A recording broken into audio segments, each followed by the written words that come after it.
Hello everyone. Welcome back to our channel. This video will provide you with the list of tables and field/columns for every table in the design of database structure/schema of waste management with reward system.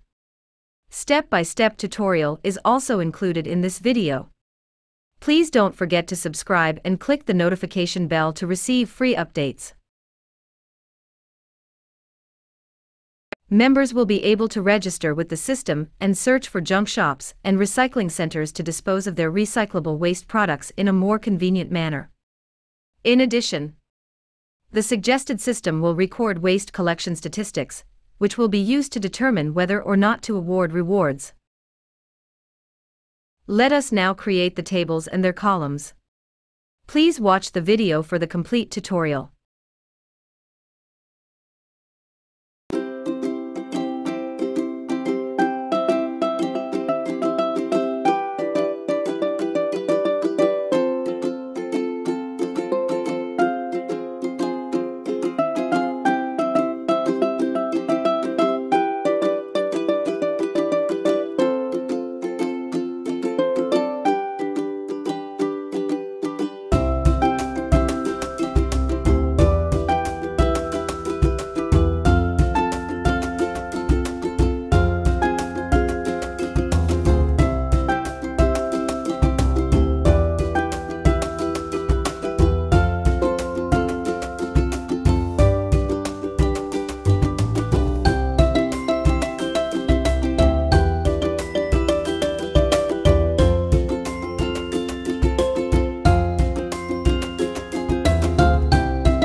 Thank you for watching.